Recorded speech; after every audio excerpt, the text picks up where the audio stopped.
तो दोस्तों आपने थंबनेल पर जो कुछ भी पढ़ा है वो बिल्कुल वास्तविकता है। ये किसी भी तरह से क्लिकबेट वगैरह नहीं किया गया है।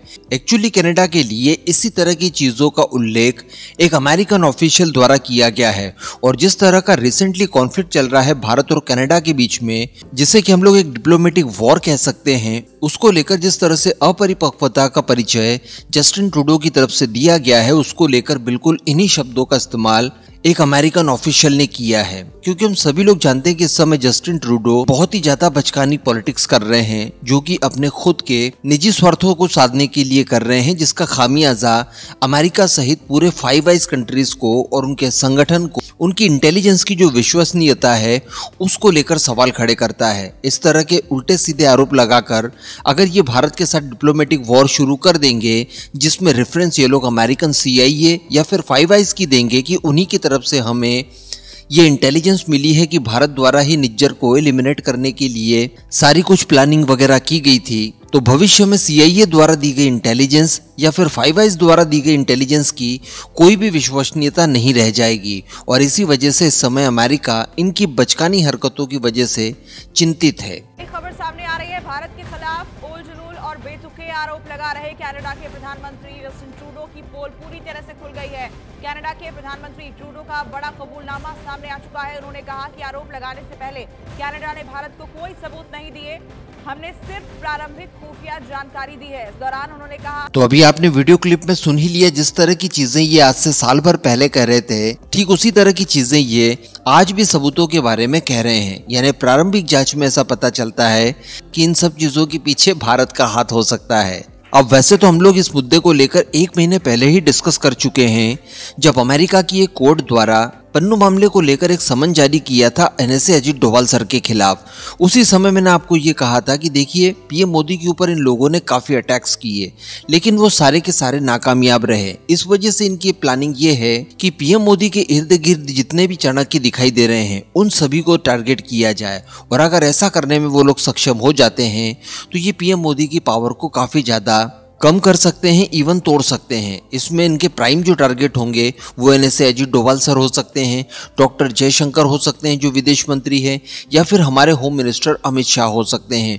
और आप लगातार देख भी रहे होंगे, नोटिस कर रहे होंगे कि इन तीनों ही हस्तियों को टारगेट करने की कोशिशें की जा रही है। लेकिन उसके लिए इस बार जस्टिन ट्रूडो ने जो इन हथियारों का इस्तेमाल किया है वो काफी ज्यादा अविश्वसनीय है। देखिए, अमेरिकन एंटरप्राइज इंडस्ट्री के एक वरिष्ठ फेलो हैं, जो कि मिडिल ईस्ट फोरम में नीति विश्लेषक के महानिदेशक हैं। इनके द्वारा ANI को इंटरव्यू देते हुए इस पूरे विवाद को लेकर काफी मुखरता से कुछ बातें रखी गई, जो आज आपको सुननी चाहिए। सबसे पहले तो माइकल रूबिन ने यहाँ तक कहा कि अगर अमेरिकन CIA, फाइव आइज वगैरह के पास कोई इस तरह की इंटेलिजेंस होती है तो वो किसी के साथ भी बहुत ही पुख्ता तौर पर साझा करने में विश्वास रखते हैं।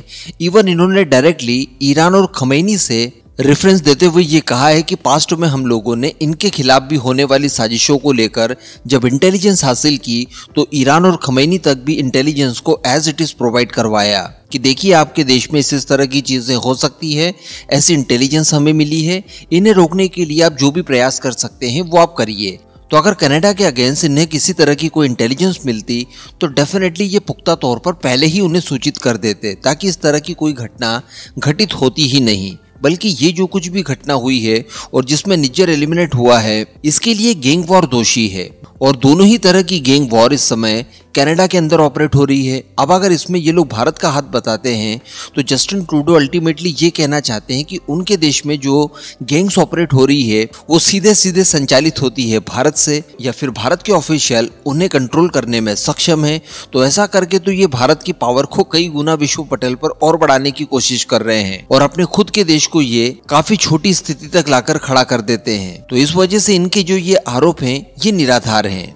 आगे माइकल रूबिन की तरफ से ये कहा गया है कि जस्टिन ट्रूडो जो भारत के ऊपर आरोप प्रत्यारोप कर रहे हैं, इसके पीछे सीधा सीधा इनका मकसद पॉलिटिक्स से जुड़ा हुआ है, जो कि इनके देश के कुछ जिलों में इलेक्शन के दौरान इन्हें मदद पहुंचा सकते हैं। यानी वही सारी चीजें जो भारत के अंदर भी बड़े स्केल पर डिस्कस की जा रही है कि इलेक्शन को ध्यान में रखकर जस्टिन ट्रूडो द्वारा ये सारे कदम उठाए जा रहे हैं। इसके आगे माइकल रूबिन द्वारा ये कहा जाता है कि जस्टिन ट्रूडो को जो अमेरिकन एजेंसीज द्वारा कच्चा डेटा इस मामले को लेकर दिया गया था उसे ये पुख्ता सबूत के तौर पर प्रेजेंट कर रहे हैं और उसका मिसयूज करने की कोशिश कर रहे हैं। आगे इनकी तरफ से यहाँ तक कहा गया है कि 9 सालों से ये अपने पद पर हैं, यानी प्राइम मिनिस्टर के पद पर, लेकिन इस दौरान इनका एडमिनिस्ट्रेशन हर मामले में पूरी तरह से विफल रहा है।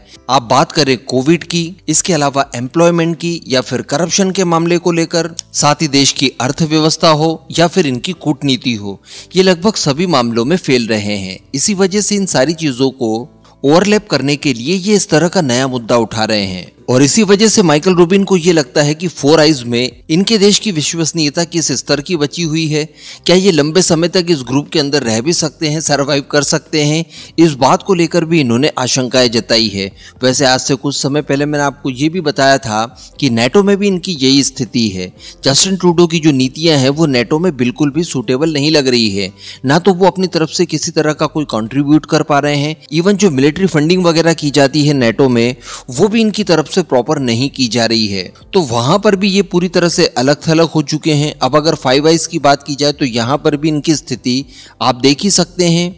उनकी इंटेलिजेंस को गलत तरह से प्रेजेंट करके उसे सत्य बताकर उसका मिसयूज करने के आरोप सीधे सीधे इनके ऊपर लग रहे हैं और ये कोई भारतीय ऑफिशियल नहीं कह रहा है, ये एक अमेरिकन ऑफिशियल के द्वारा कही जा रही है बातें। और अल्टीमेटली जितने भी तरह के आप आरोप प्रत्यारोप लगाते हैं उसको लेकर आपको पुख्ता सबूत देने होते हैं, जो कि अभी तक इनकी तरफ से बिल्कुल भी प्रेजेंट नहीं किए गए हैं। तो इस मुद्दे को लेकर जस्टिन ट्रूडो जो वर्ल्ड वाइड इस समय एक्सपोज हुए हैं, ये सारी चीजें इन फ्यूचर भारत के काफी ज्यादा काम आने वाली है। बाकी इन सभी मुद्दों को लेकर आपका क्या मानना है नीचे कमेंट करके जरूर बताइएगा।